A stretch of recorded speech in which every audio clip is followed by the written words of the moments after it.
À Walikale, après les violences, un petit camp de familles sans abri, un centre de santé détruit, le pont de Minjenje reste l'unique voie pour acheminer l'aide aux habitants de retour.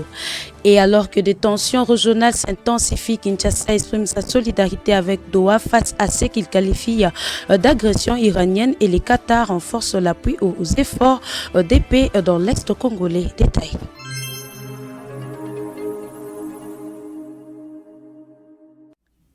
Encore une fois, bienvenue mesdames, messieurs. Le mercredi 1er avril 2026 à Doha, le président congolais Félix Antoine Tshisekedi Tshilombo a rencontré l'émir du Qatar, Tamim bin Hamad Al Thani, pour un entretien axé sur les enjeux internationaux et régionaux. Jean Kambale nous en parle.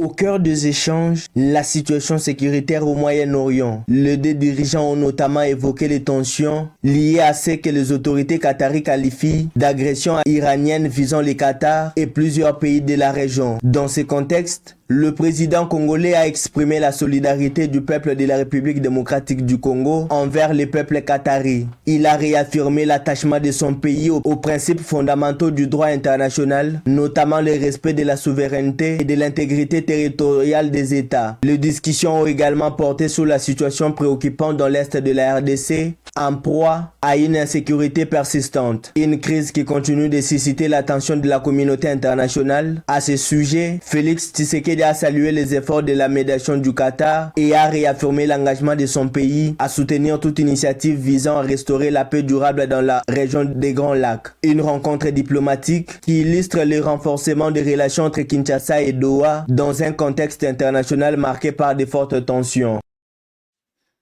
Et direction Kinshasa au Sénat, le retrait de la sénatrice Bakele le 1er avril laisse Norbert Basengezi, seul candidat au poste de deuxième vice-président, un scrutin prévu vendredi qui repose la question de la place de femme.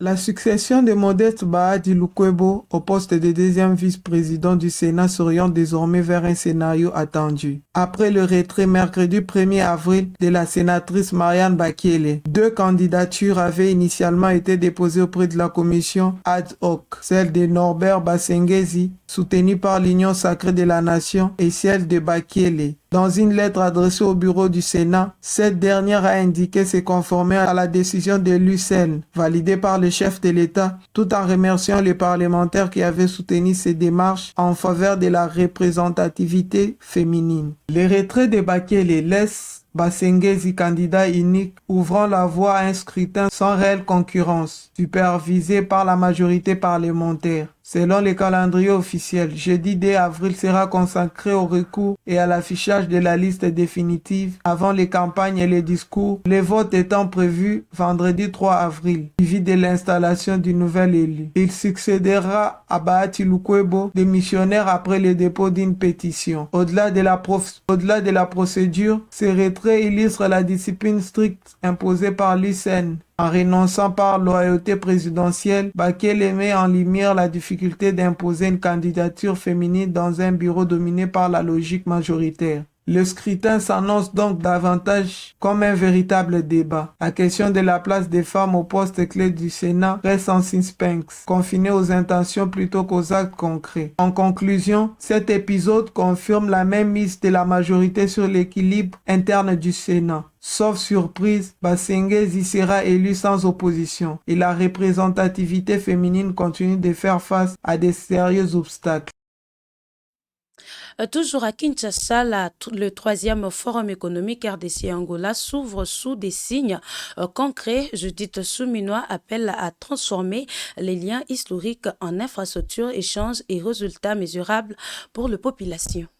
Cap sur le renforcement des relations économiques entre la République démocratique du Congo et l'Angola. Troisième édition de Forum économique RDC Angola s'est ouvert mercredi, réunissant autorités, experts et opérateurs économiques de deux pays autour d'un objectif commun, transformer les ambitions en résultats concrets. Présente à l'ouverture, la première ministre Judith Suminwa Tuluka a rappelé la profondeur des liens historiques entre les deux peuples. Elle a surtout insisté sur la nécessité de passer une coopération déclarative à des actions mesurables capables d'améliorer concrètement les conditions de vie des populations.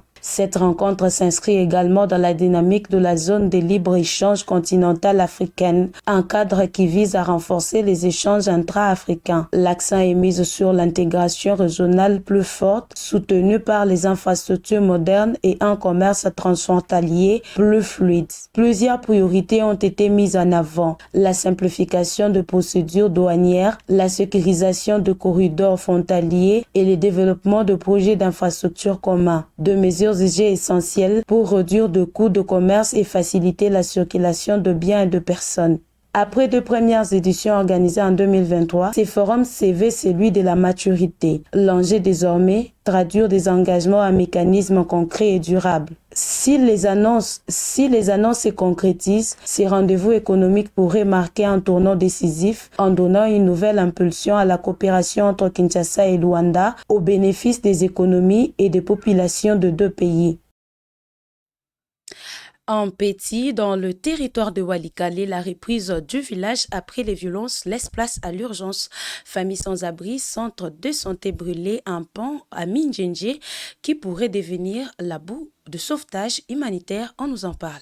Deux maisons calcinées, des familles sans abri et une population plongée dans l'incertitude en Pézi. Dans le territoire de Walikale au nord Kivu, des stigmates de récentes violences sont encore visibles. Une mission de terrain menée le 30 mars 2026 par la société civile locale révèle l'ampleur des dégâts. Une grande partie du village a été réduite en cendres, y compris les centres de santé, désormais hors service. Une perte majeure pour les habitants, privés d'un accès essentiel aux soins médicaux. Déjà fragilisés par des déplacements forcés, les populations font face à une crise humanitaire qui ne cesse de s'aggraver. Dans ce contexte difficile, un élément apporte toutefois une lueur d'espoir. Le pont de Mindjenje reste accessible aux véhicules, un axe stratégique pour faciliter l'arrivée rapide de l'aide humanitaire. Sur place, les besoins sont urgents et multiples. Les acteurs locaux appellent à une intervention immédiate, notamment en nourriture, en eau potable, en soins de santé, en abri d'urgence et en soutien psychosocial. Depuis quelques jours, un retour progressif de populations déplacées est observé. Ces mouvements interviennent après les retraits des rebelles de l'F-123 dans la zone, autrefois considérée comme l'herbation,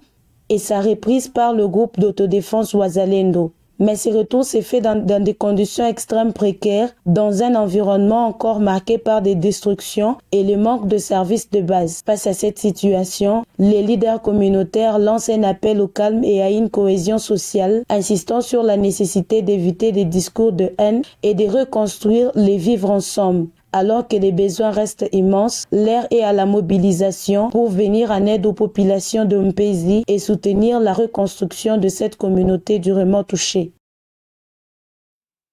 Sur l'axe Kiwanja-Ichacha, la chute du pont Nkwenda Bloc 2, camions immobilisés, commerçants à pied d'œuvre et marchés de fortune au bord de rivière dans l'attente d'une reconstruction urgente.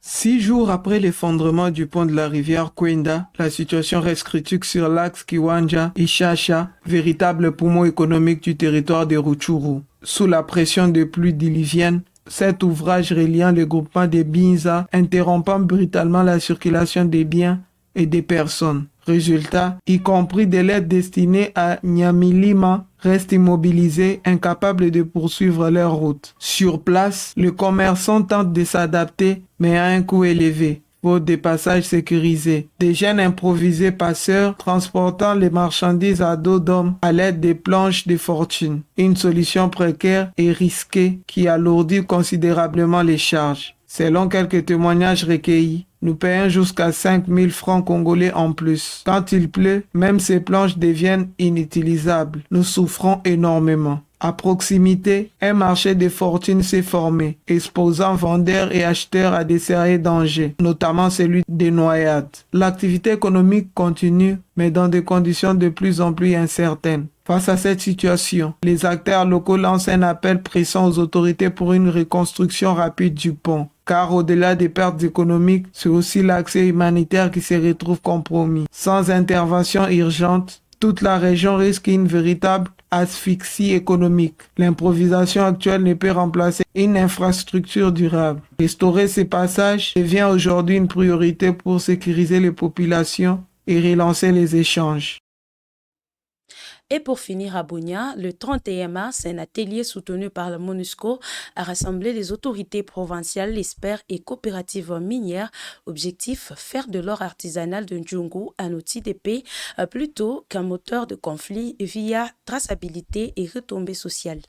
Faire de l'or un moteur de paix plutôt qu'un facteur de conflit. Tel est l'objectif au cœur d'un atelier organisé le 31 mars 2026 à Bunia, à l'initiative des FNPSS, avec l'appui de la MONUSCO. Autour de la table, autorités provinciales, experts et représentants des coopératives minières ont dressé un constat préoccupant. En Ituri, l'exploitation de l'or reste largement dominée par l'informel. Des circuits d'exportation échappent au contrôle de l'État, tandis que des groupes armés continuent d'opérer sur plusieurs sites, notamment à Djungu, Irumu et Mombasa. Paradoxalement, le secteur connaît des structurations progressives. De coopératives émergent, certaines équipées et soutenues par des partenaires étrangers. Mais à l'absence de mécanismes fiables de traçabilité, il demeure difficile d'évaluer les volumes produits et des revenus réellement générés. Pour Léon Yemba, FNPSS, l'enjeu principal reste la distribution équitable des richesses. Certaines coopératives, souligne-t-il, parviennent déjà à financer des initiatives sociales locales, preuve d'un potentiel encore sous-exploité. Même constat nuancé du côté des acteurs du secteur. Selon Jules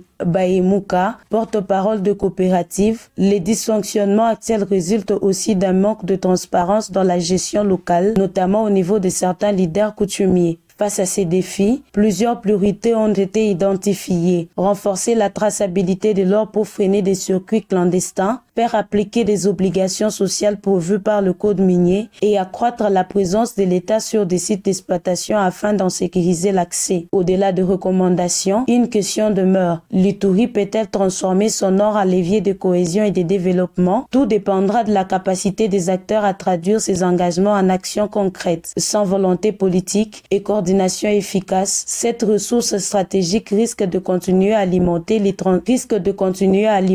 tensions plutôt que de soutenir un développement durable. C'est la fin, mesdames, messieurs. Merci de nous avoir suivis. L'actualité se poursuit demain avec Hélène Ngala. À tout de suite.